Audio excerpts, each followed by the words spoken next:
Welcome to the channel, everybody.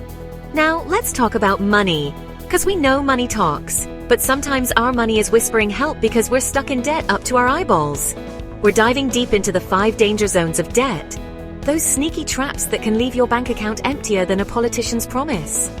But here's the good news. With a little faith and a whole lot of common sense, you can climb out of that hole and stand tall on solid financial ground.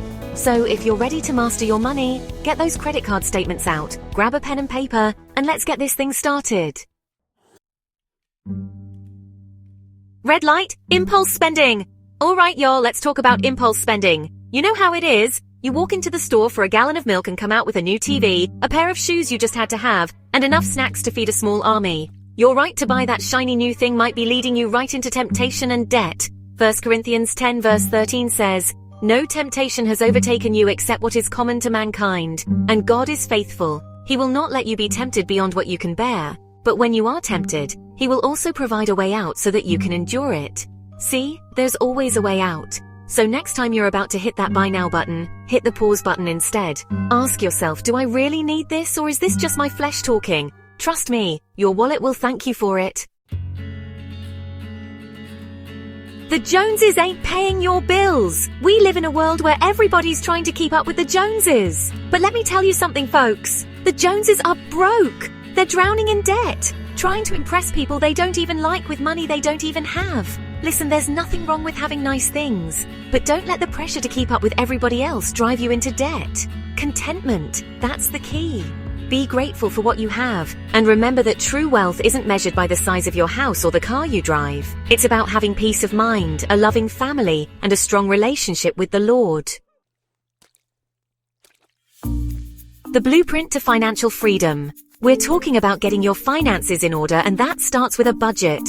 Now I know what you're thinking. Budget? That sounds about as fun as a root canal. But hold on, now. It's not as scary as it sounds.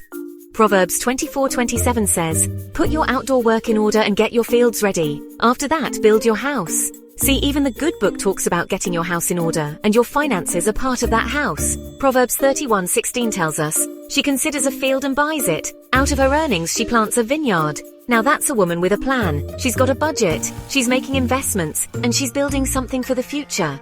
A budget helps you track your income and expenses so you can see where your money is going. Getting your priorities straight. Faith, family, and finances. We've got to talk about priorities. When your priorities are out of whack, your finances are going to be out of whack too. It's like trying to drive a car with one foot on the gas and the other on the brake. You ain't going nowhere fast. Now I believe our priorities should be God first, family second, and everything else after that. When you put God first, He'll bless your socks off. He'll give you the wisdom to make smart financial decisions and the strength to resist those tempting impulse purchases. Needs versus wants. You can't always get what you want. Listen up, because this is important. There's a big difference between needs and wants. Needs are the essentials. Food, shelter, clothing. Wants are everything else. Now, there's nothing wrong with treating yourself to something nice every now and then. But when you're constantly putting your wants ahead of your needs, that's a recipe for disaster. Make a list of your monthly expenses and identify areas where you can cut back. You got this. Remember, getting out of debt is a challenge, but with faith and practical steps, you can overcome it. Jesus assures us that He'll take care of our needs regardless of how the situation seems. Look at what you have to offer and use it wisely. Stay blessed and financially free. Now I want you to remember what we talked about today. We talked about avoiding impulse spending, resisting the temptation to keep up with the Joneses, creating a budget, getting your priorities straight, and understanding the difference between needs and wants. So go out there and master your money. And don't forget to subscribe to our YouTube channel for more videos on mastering your finances.